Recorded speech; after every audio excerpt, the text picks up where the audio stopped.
Hello नमस्कार। आप इस वक्त मुखातिब हैं नीरज बगनाल से। और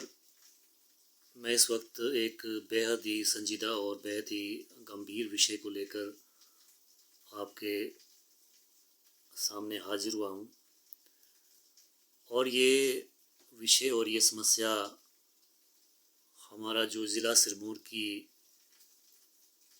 एक मुख्य सड़क मार्ग है, जो गिरिपुल सनोरा से लेकर समूचे पजोता क्षेत्र, समूचे रासूमांदर और उससे आसपास से जुड़ी ग्राम पंचायतें और इसके अलावा ज़िला शिमला को भी ये मार्ग कनेक्ट करता है। और समस्या ये है कि न केवल आज से बल्कि पिछले कई दशकों से लेके कई ट्राले जो इस सड़क मार्ग पर अपनी भार की क्षमता से अधिक वजन लेके आते हैं, उन ट्रालों ने इस सड़क को तहस नहस कर लिया है और पूरी जनता और पूरा इलाका इससे त्रस्त है। और इस संबंध में आज तक किसी सरकार ने ना कोई अपनी जिम्मेवारी समझी और ना कोई अपनी जिम्मेवारी तय की है। अगर हम कानूनी परिप्रेक्ष्य में जाएं तो जो मोटर व्हीकल एक्ट है उसका सेक्शन 113 व्यवस्था देता है कि जो सरकार ने मानक तय किए हैं उससे अधिक क्षमता का जो भार है, ऐसा कोई भी भार कोई भी वाहन नहीं ला सकता या कोई नहीं ला सकता जो उस तय मानक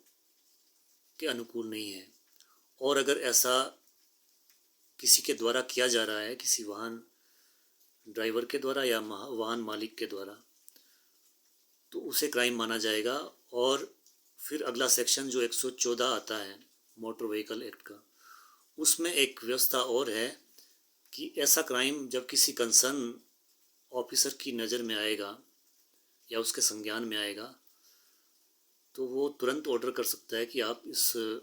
गाड़ी को खाली कर दीजिए और माल को उतार दीजिए। तो इन दोनों सेक्शन की कोई आज औचित्य नहीं है इसका, क्योंकि इसका कोई पालन ही नहीं किया गया और ना इन टालों को कभी रोका गया। और इसके अलावा जो हमारा आईपीसी है उसका सेक्शन 431, जिसे कन्वर्ट किया गया है अब भारतीय न्याय संहिता 326B में, वो व्यवस्था देता है कि अगर किसी भी व्यक्ति द्वारा कोई नुकसान सड़क मार्ग को, राजमार्ग को, सड़क मार्ग को पहुंचाया जाता है, जो कि इन भारी वजनी ट्रकों द्वारा, भारी वजनी ट्रालों द्वारा पहुंचाया जा रहा है, तो वो भी एक क्राइम है। तो ये जो सड़क मार्ग था ये पूरे इलाके की एक लाइफ लाइन थी और आज ये लाइफ लाइन ना रहकर ये मौत का मार्ग बन चुका है। और सरकारें अपने वोट बैंक के लिए, केवल इलेक्शन के प्रचार के लिए इस सड़क पर कभी कभी सरकार के नुमाइंदे या विपक्ष के नुमाइंदे आते हैं, बाकी कोई मतलब नहीं है किसी को हमारे समूचे इलाके की इस सड़क मार्ग की दुर्दशा से। और मैं कहना चाहूँगा कि जो हमारा पझोता इलाका है, चाहे रासूमांदर है, चाहे और ग्राम पंचायतें हैं, हमारे समूचे इलाके ने आज़ादी से पहले भी इस देश के लिए अपनी कुर्बानियाँ दी हैं और आज़ादी के बाद भी हमारे फौजी भाइयों ने इस देश की सेवा की है और इस देश के लिए कुर्बानियाँ दी हैं और आगे भी देते रहेंगे। लेकिन इस सब के बावजूद ये जो जिहालत हमारे इलाके के लोगों के साथ की जा रही है वो असहनीय है और उसको किसी भी सूरत में स्वीकार नहीं किया जाएगा। आप आम जिंदगी देखिए, किसी भी आदमी को अपना कोई काम करना है, कोई किसी काम से कंसर्न जाना है, सोलन जाना है, किसी और शहरों में जाना है, या कोई विद्यार्थी अपने एग्ज़ाम देना चाह रहा है, कोई बच्चे स्कूल या कॉलेज जाना चाह रहे हैं, कोई मरीज है, कोई प्रेग्नेंट लेडी है, कोई चोटिल व्यक्ति है, कोई बूढ़ा बुजुर्ग आदमी है, तो कैसे जा पाएंगे वो? इस पर इतने लंबे जाम लगे रहते हैं इस सड़क मार्ग पर, और सरकार, विपक्ष, किसी ने भी इसकी सुध नहीं ली आज तक। और हम ये कहना चाहते हैं कि हमारी मांगे इस सड़क मार्ग को लेकर ये है कि इसको दुरुस्त किया जाए, और जो ट्राले आते हैं सबसे पहले तो उन्हें रोका जाए,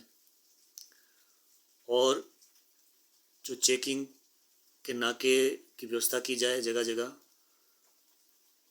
और कंसर्न जो ऑफिसर है उसकी रिपोर्ट तुरंत करे। और सरकार जब तक इस पे अपनी सफाई नहीं देगी, अपना बयान नहीं देगी, तब तक